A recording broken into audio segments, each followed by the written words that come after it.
5 minutes later.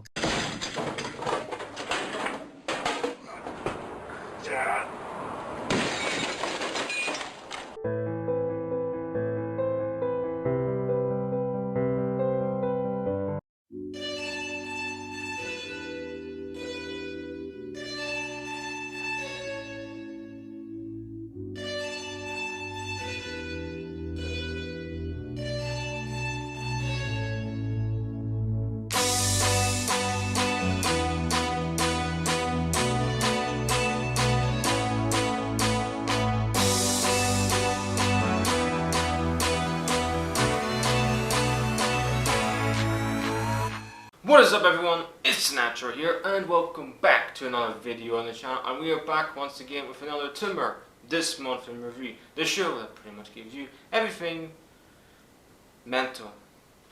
Every big breaking story, every ridiculous story, every insane story, every funny story, every wholesome story. Pretty much every single thing that's happened in a month in one video.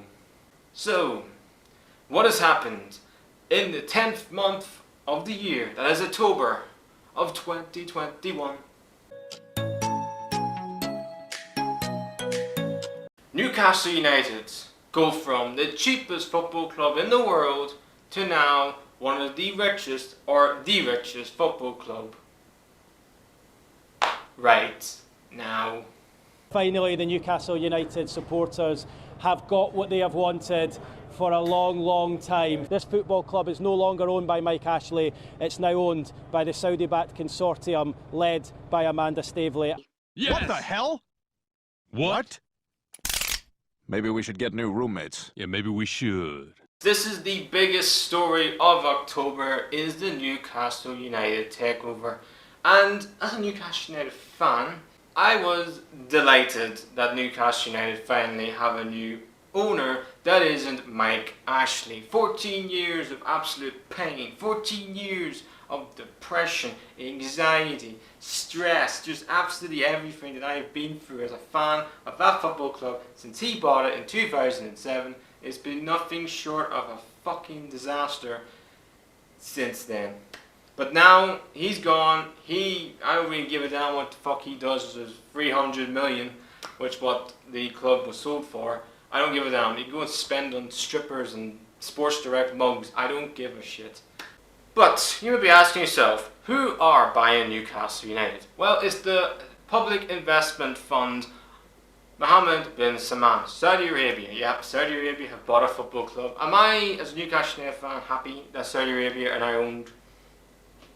We're now owned by Saudi Arabia. No, I didn't ask us to be the richest club in the world. It just happened. Simple as that. Right now, they own an 80% stake in the Newcastle United. Amanda Staveley owns a 10% stake. I think she is the director of Newcastle United, and the Reuben brothers are also on the board and also own the club as well. They own 10% stake as well. And we get on to the problems with the Newcastle United takeover. In terms of Saudi Arabia's human rights problems, they have one of the worst human rights records known to man and women on earth. It is appalling human rights records, one of the worst ever. Simple as that. The killing of the journalist is fucking barbaric and is absolutely disgraceful, to say the least. You got the LGBTQ community. You can't express your sexuality in Saudi Arabia, anything like that. You do, it's the death. You pretty much get death. And I've seen Amnesty International come out with statements and say, you know, the Newcastle United takeover, sport washing, etc., etc. Yes, it is sport washing. I can say as a fan, it is sport washing. Simple as that. I've been supporting this football club forever in my entire life. It is sport washing. Anyone who says that it's not sport washing, or might as well single-handedly have the head in the sand because they're just deluded as hell. Simple as that. It is sport washing. We've seen it with other sports, with, you know, golf, with motorsport, with boxing. Every sport under the sun is now got some Saudi Arabia involvement, either sponsorship or sports athletes going to Saudi Arabia and playing the sport that they do. There's a whole debate going around. I've seen people talking about it, I've seen on social media, etc., about Saudi Arabia by Newcastle United has killed football, has killed sport in general. I will sit there and say this, no.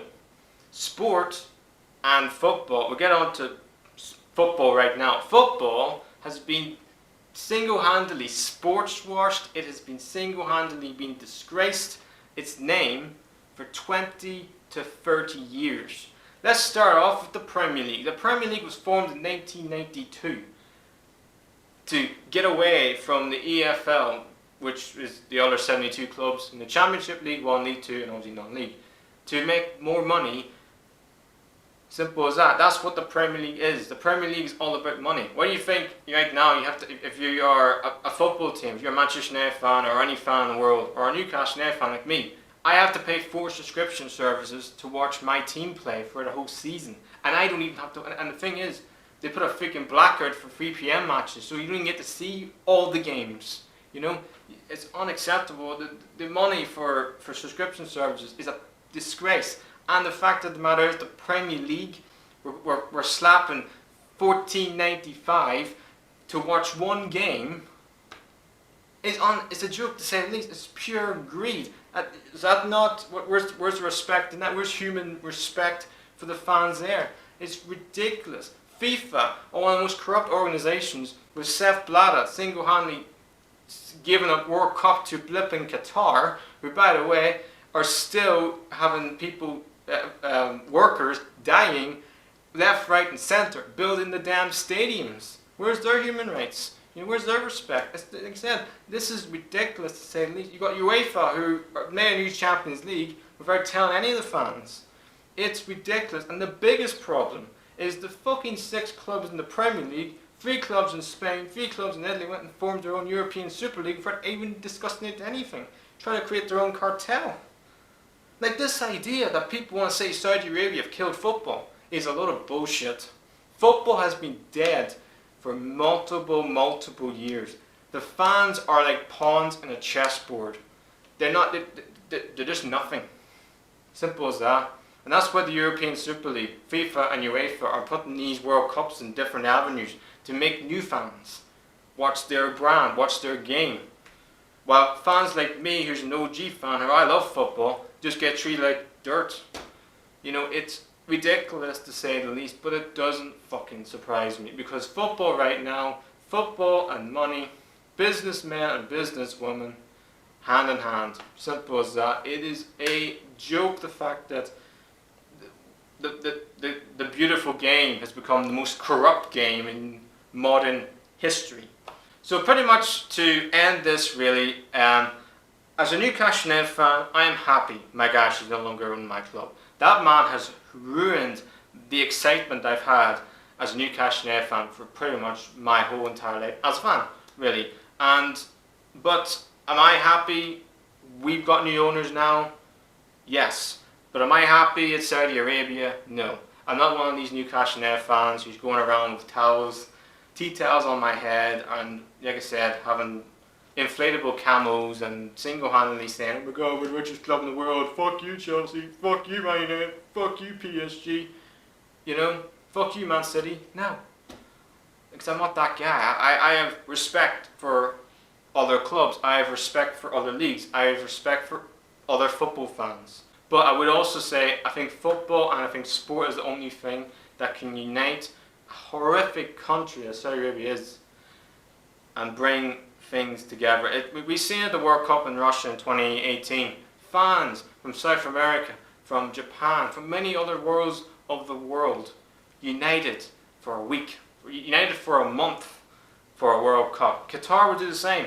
As much as Qatar is a horrific country, but they will unite and the fans will unite because it's a festival of football.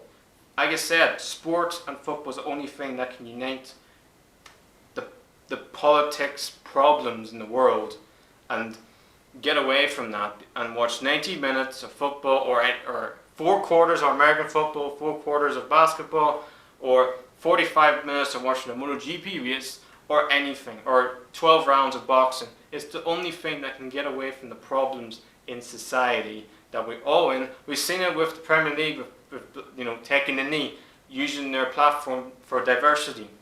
We've seen women footballers now using their platform so much. as I said, football is the only thing that can do this. And yes, I get the horrific problems in Saudi Arabia, but we can educate. Newcastle can educate their club can now be a platform to talk about the horrific human rights issues, and it's not going to sweep under the carpet the horrific problems that happened in the past with Saudi Arabia and the journalists that died and multiple other people and women here treated absolutely appallingly in Saudi Arabia. But Newcastle United and football and sport in general can be a better place for uniting the problems in the world.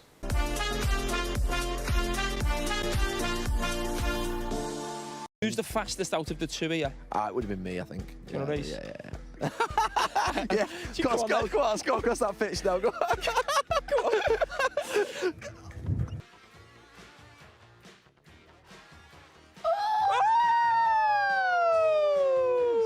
Turn it into a threat. Anthony Martial is in. He went for power, and it just kept on rising too much. Got 1-1, next goal wins. Yes. I think you were more, at that stage, you were more interested in attacking each other than attacking the ball, weren't you? Well, watch this, Kelly, watch this. Wide. Arms down. Down. Turn. Oh, where's the knees? Arms out. And you slap it round, you know? Yeah, man. Come on, make sure it's a good throw in. Oh! Ready, steady, go.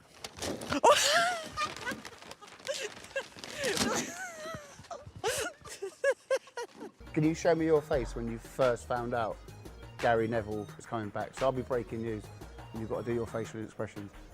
Breaking news, Gary Neville will rejoin Sky Sports for Monday Night Football alongside Jamie Carragher.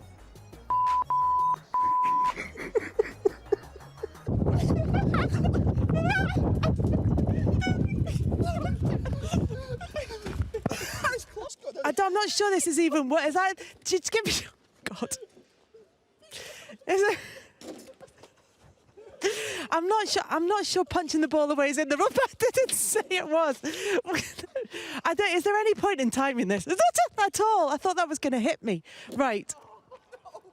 Don't panic.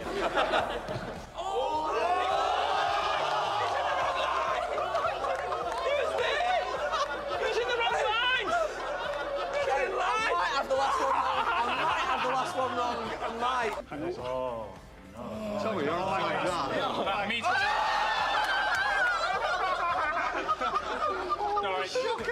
too. Who won? Are you going to speak or what? He won by about that much. I thought my nose just got there in front. Well done. The Walk of Champions, World Champions, European Champions, and destined to be. Where are you going, the Liverpool changing room? The man himself. Hey, come on.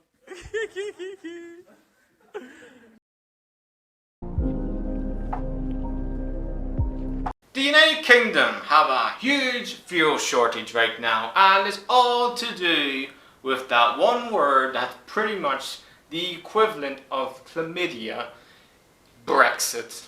Flashback. You know, when I came here 17 years ago, and I said that I wanted to lead a campaign to get Britain to leave the European Union, you all laughed at me. Well, I have to say, you're not laughing now, are you? 80,000 impressions later. Would you please stop imitating me? It is starting to get very annoying.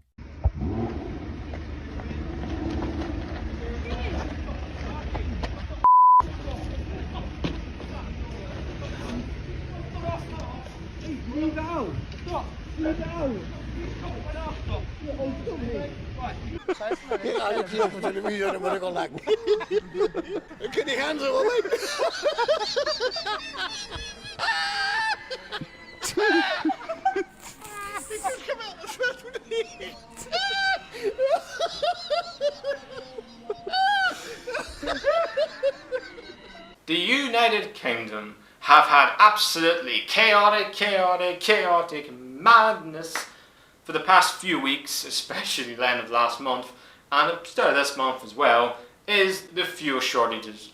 And you may be asking yourself, if you're American or wherever you live watching this video from, are you having me on? Like, is this some kind of joke? Fuel shortages? What? Oh wait, you serious? Let me laugh even harder. Tell me about it.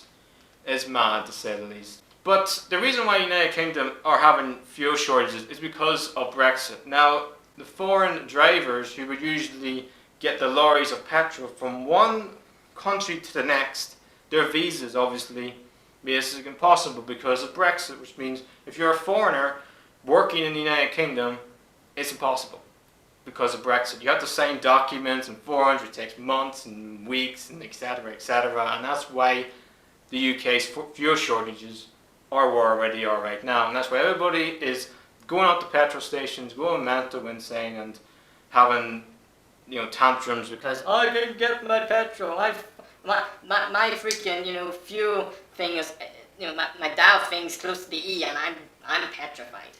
But I would also say, during this crisis, the UK are also the best at bantering it. I think one guy walked up with a horse to a fuel station. Queuing for petrol, but I'm on a horse. I'm on a horse. I'm on a horse. I don't need petrol, cause he runs on carrots. So yeah, that's the UK fuel shortage, really, in a nutshell. Just the United Kingdom, not really great with crises, really. A couple of gorillas at a zoo were getting their freak on.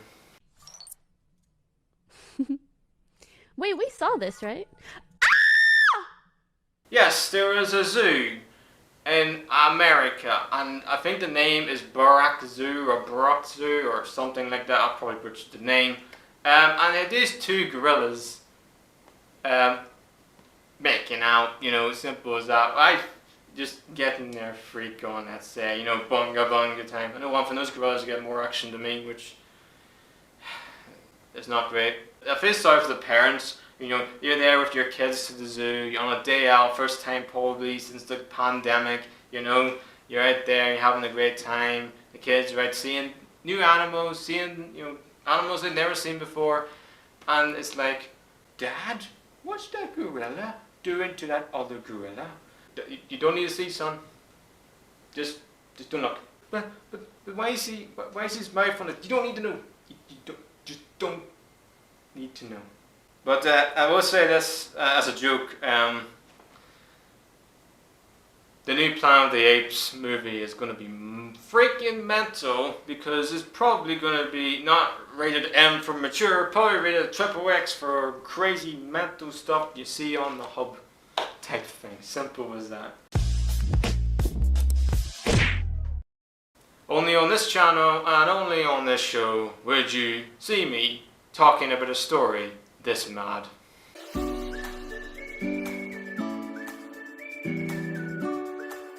And our final story of today is a bride gets walked down the aisle by the father of her organ donor. A beautiful bride is ready for her big moment, but that's not her father walking her down the aisle. He's the father of another young woman who, in a remarkable way, is responsible for making this wedding possible. His name is Daniel Donnelly. 5 years ago, his daughter Heather lost her life in a car accident. Thanks to her selfless spirit, Heather's body was harvested for organs, and a total stranger, Diana Donnarumma Carraghter, received a life-saving small and large intestine transplant. When Diana called her organ donor's father to thank him for the gift of life, she learned Heather had died right before her own wedding. Her father never had the chance to walk her down the aisle. That's when Diana asked him to be a very special part of her wedding. I asked Dan if he would want to walk me down the aisle at my wedding. He said yes, and that he would be honored. The ceremony, picture perfect. Heather was also there in spirit. That's her framed photo in a position of honor. I had a great time at that wedding. It was a blast. I was watching Diana on the dance floor dancing it up and picturing my daughter out there doing the same thing. A bride whose big day was made possible thanks to a young woman she never met who gave her the gift of life. Every day, I live my life to try to honor this amazing person who saved my life. It's stories like this, for example, is why I make this show. It's the reason why I love doing this show, is to find wholesome stories that just make your heart skip a beat. Anyway, that's the end of another video on the channel and the end of another TMIR This Month In review. If you think the United Kingdom are absolutely hilarious when it comes to crises, because I think they are, then just lean back and headbutt that motherfucking like button. You can also follow me on my social media platforms. The link is just down there in the description. I hope you all have an amazing day out there. Stay safe and healthy too. Please like, subscribe. The natural, the punk of YouTube is out.